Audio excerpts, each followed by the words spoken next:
Thank you for joining us. This is Live with Miami's Community News, and I'm Michael Miller. Special guest today is Rick Beasley, the Executive Director of CareerSource South Florida. There you go. Okay. So first of all, tell us about CareerSource, what it does and what you do with CareerSource. Well, Mike, thanks for having us again. Appreciate Yes. it. Good to see you, as always. CareerSource South Florida, we are a workforce agency. We're one of 24 workforce boards throughout the state of Florida. We provide employment and training solutions throughout Dade County. And so now main employment solutions that we help employers find talent. We may sometimes subsidize the wages for them to the recruitment, fund and apprenticeship programs that they may launch. And so that's one piece. But the other piece is that we have 7 career centers throughout Dade County that job seekers can come in and find employment. Our goal there is to help people get employed. And did you say you can also train them? Yeah. Well, we fund the training. You fund the training. We fund the training. Okay, yes. So we have training vendors like Miami-Dade College, Miami-Dade County Public Schools, the Academy of South Florida, New Horizons. These are a number of training vendors that we have that, again, they come into the Career Center and we give them an ITA, or basically a scholarship, to attend the institution, get a short-term training program, get a certification, and then we help them get employed. That's amazing. Yeah. We have a friend who was doing some work with FIU Right. a few years ago, and they were training people to get in the air conditioning business. Right. How great that is for Right. here in South Florida, where somebody can go, I need some help. I don't want to go to the traditional school, or maybe they're done with that, and they can go and they can get some help. Right. If you were going to guess the average age of your students, applicants, what's the average age? Well, the average age, you're looking at between 25 up to 35 years of age. And realistically, we have training programs for youth from 18 to 24.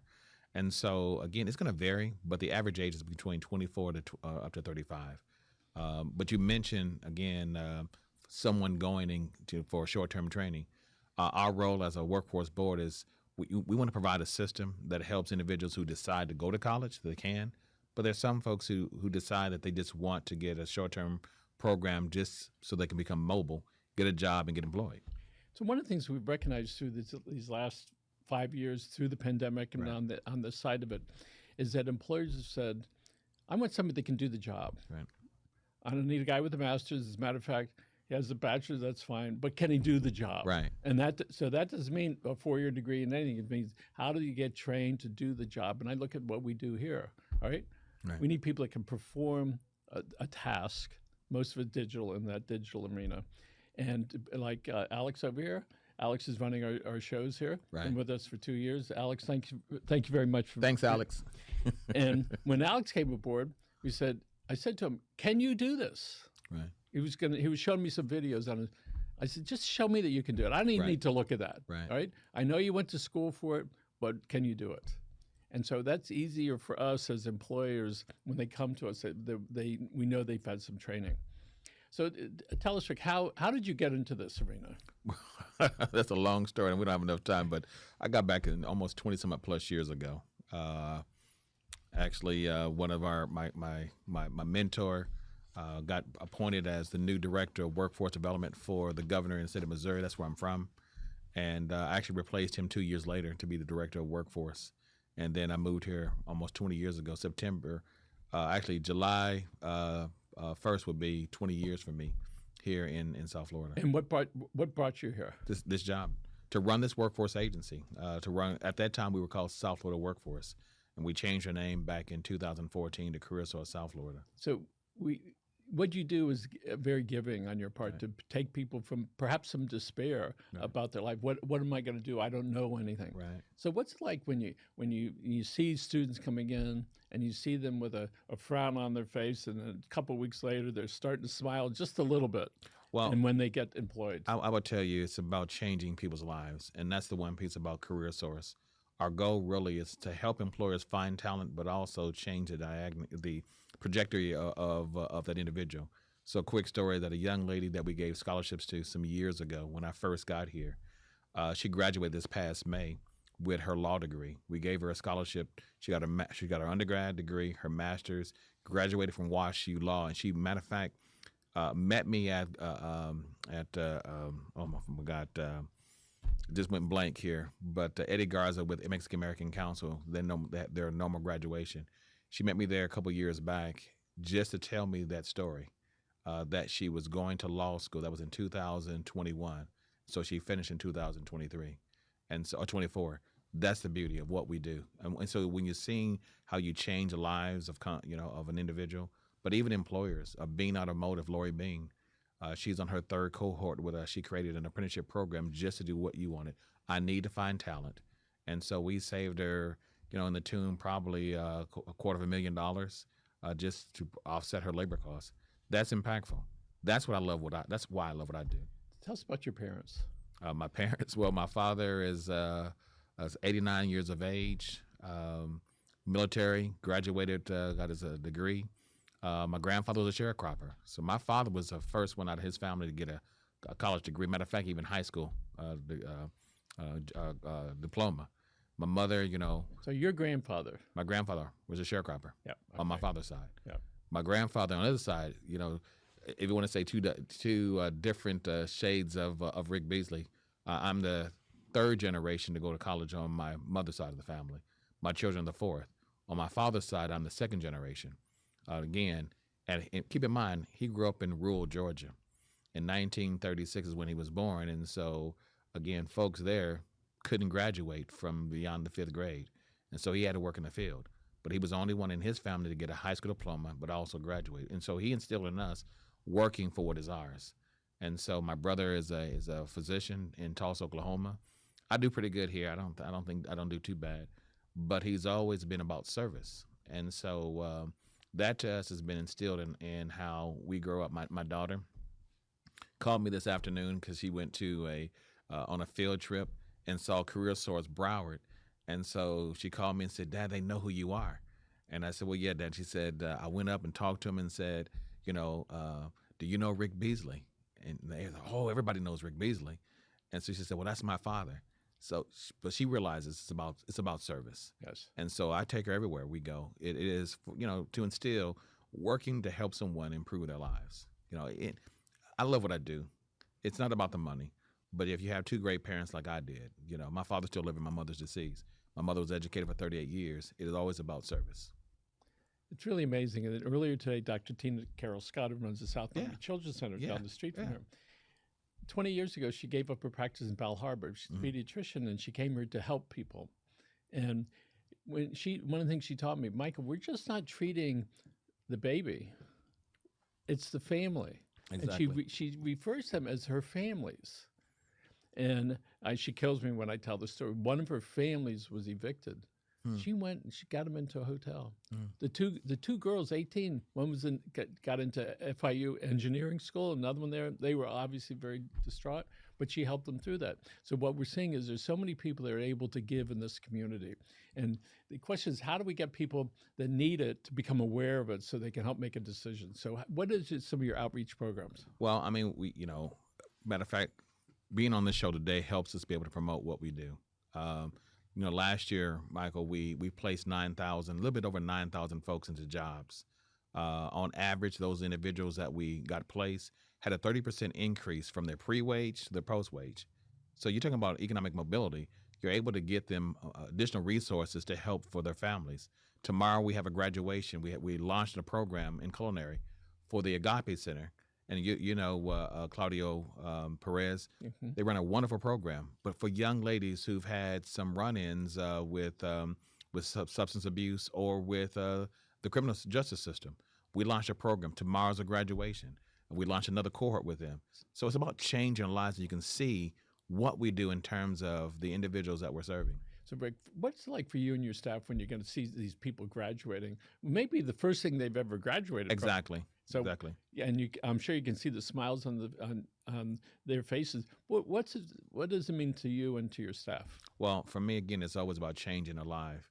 And my staff, it was a vision I had about this program some years ago. I've been working with Claudio and Reverend Hernandez for a number of years. And to get this launch, one of their good board members, which is State Representative Vicky Lopez. Yes. Working with Vicky on this project to get it launched.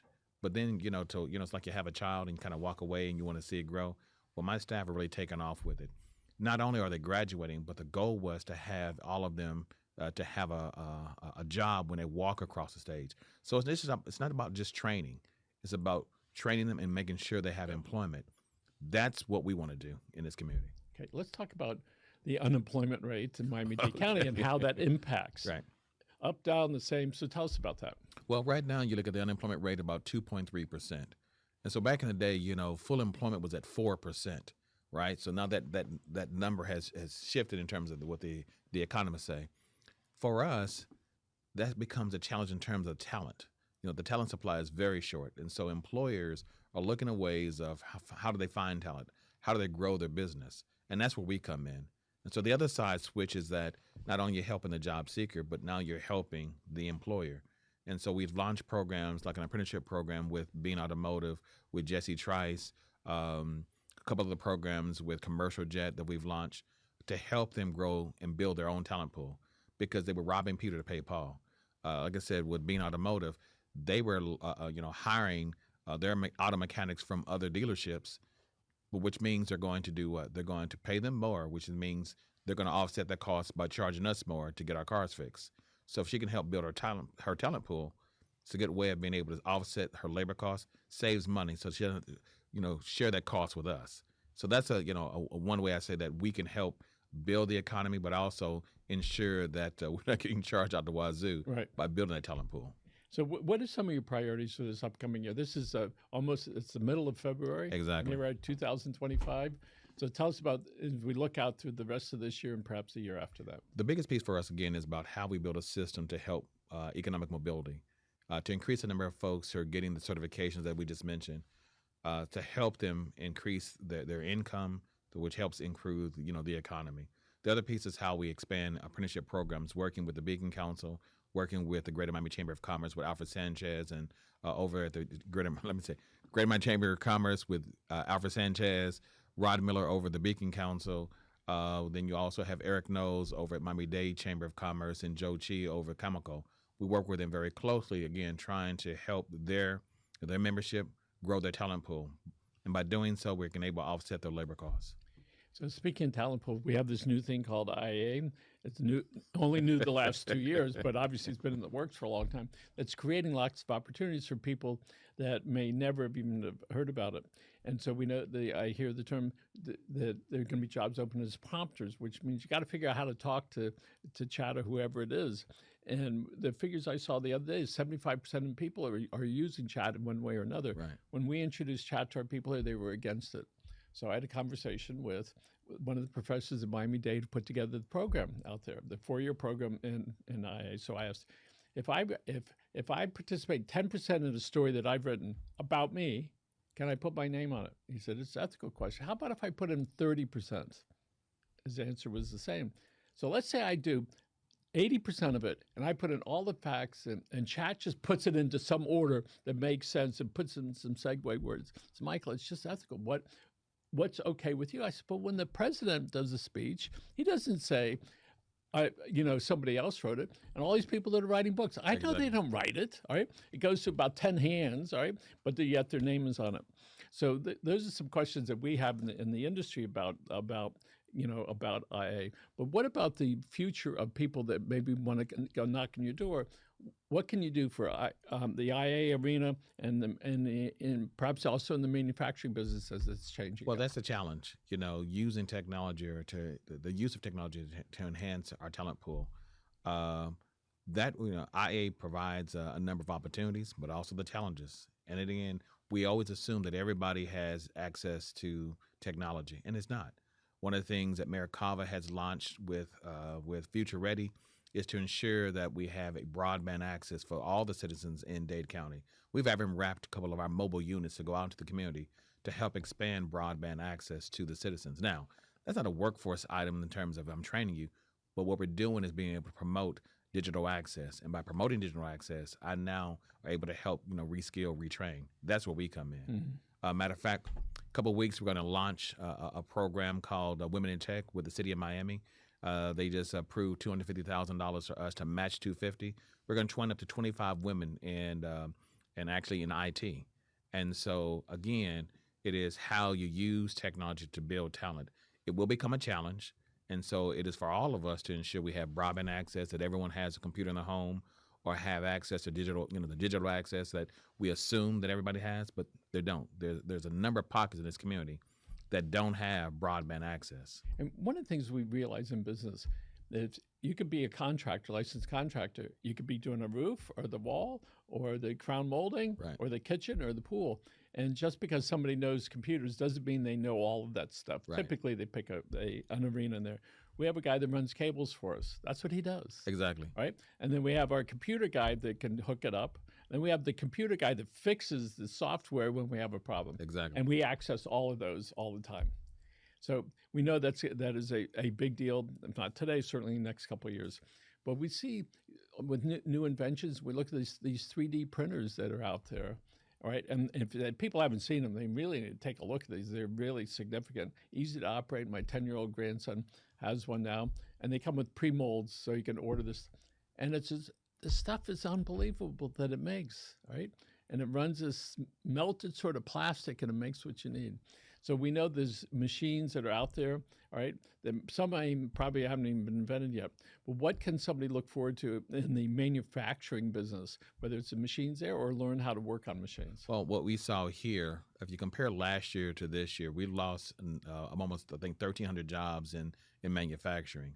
And I think one of the things that we have to do on two fronts, one from a workforce side, is those individuals who have lost their jobs, we can work with them to reskill, retool them into other potential opportunities that are IT, healthcare is going to be great, big here in South Florida.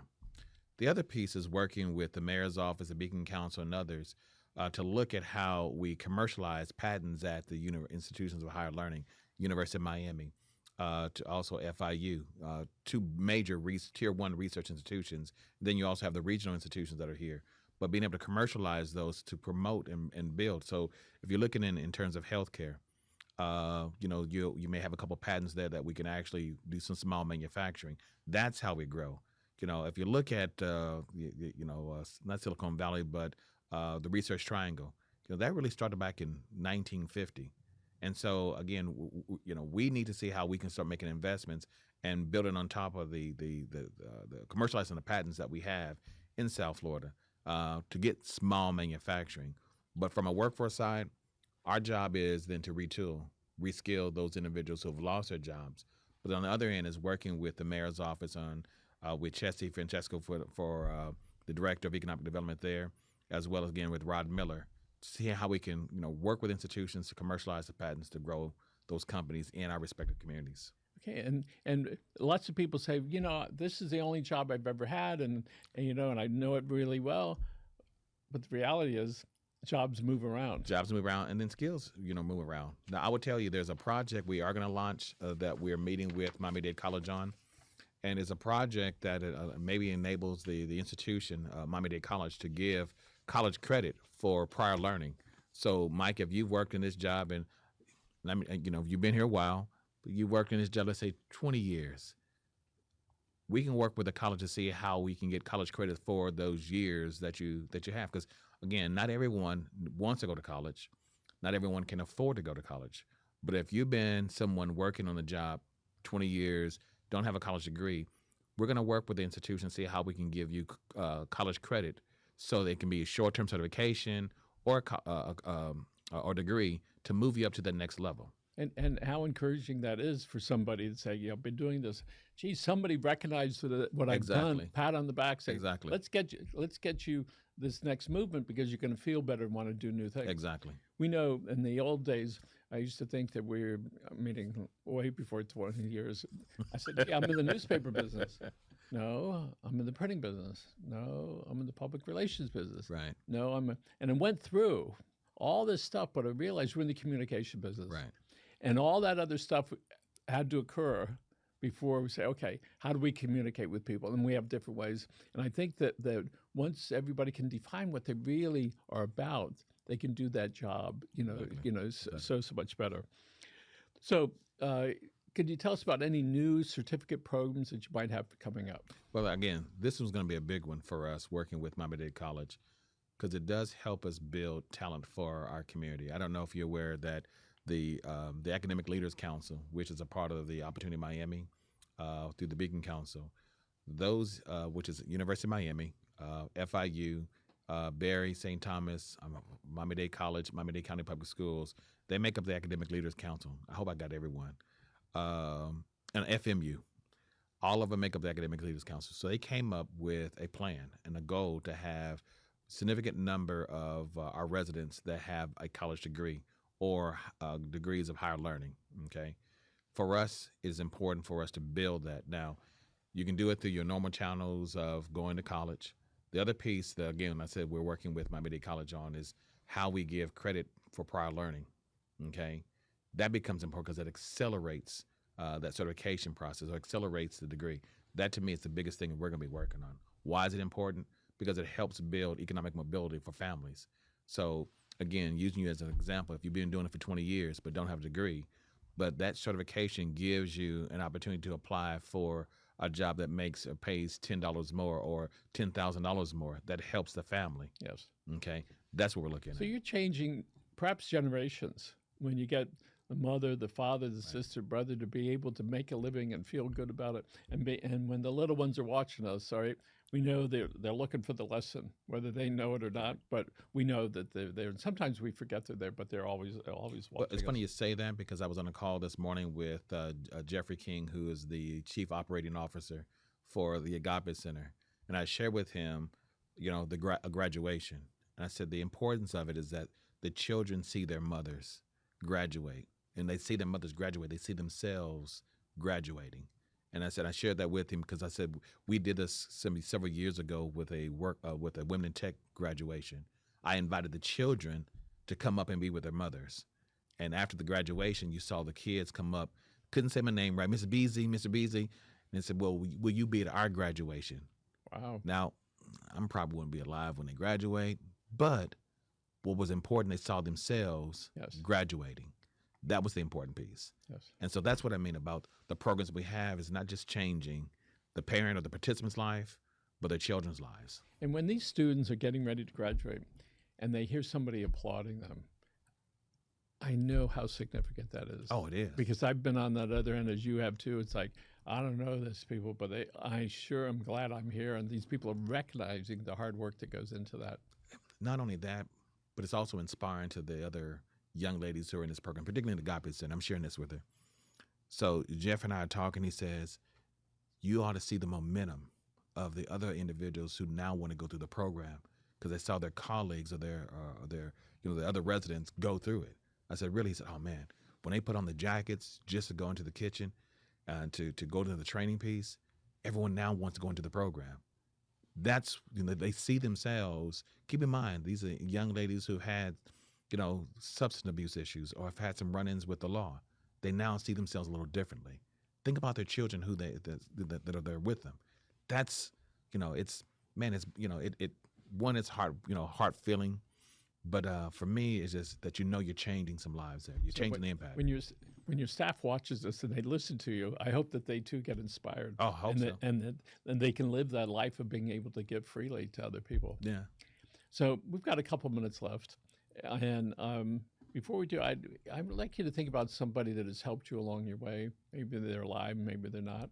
If you'd like to look at this camera right over here, you talk directly to them, all right?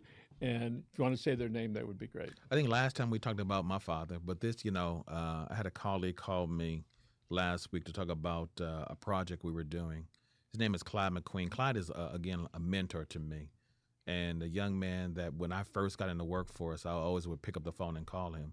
And when you have someone that you've looked up to, and Clyde's been in this workforce business for over 40 years, and you looked at someone that, you look up to him and he's calling you and saying, man, I got this report and I saw some of the things that you all are doing here. You all need to respond to this, man. You're doing some great work. When you hear it from someone that you look up to, it is always impactful. So Clyde McQueen, thank you for all the work that you do in Kansas City. The folks in Kansas City are blessed by having you there, that you've been running Full Employment Council for a number of years. I look up to you. You're the dean of workforce, and we love you, man. All right, we're going to end with this, and thank you for doing that. So do you have a way of some milestones that you would like to point out that you hope to be able to reach and when you would like to get to them? Well, every year we do a budget, and a part of our budget our budget's not just about approving money, but it's also approving goals. So, last year, like I said, we placed 2,000 folks and over 9,000 folks in the job. This year, our goal is 10,000. Last year, we spent over $34 million in resources, or invested $34 million. We generated over $256 million of salaries back into this community. Our goal is up to 300. I think it's 380 this year, $380 million. We set those goals because it says we're taking this money and we're being accountable for the resources that we have. So we're making these investments. By doing so, we're still telling the community, here's what the outcomes are. Here's how many people I got placed in a job. Here's how much they're making. So I think on average it's about $15.16 an hour, which we want to be greater. Our goal, I think it's $15.68 this year. We want to be able to improve the lives of our community. But we're telling the community, this is what we're doing with your public dollars, and here's how we're being accountable. That's tremendous.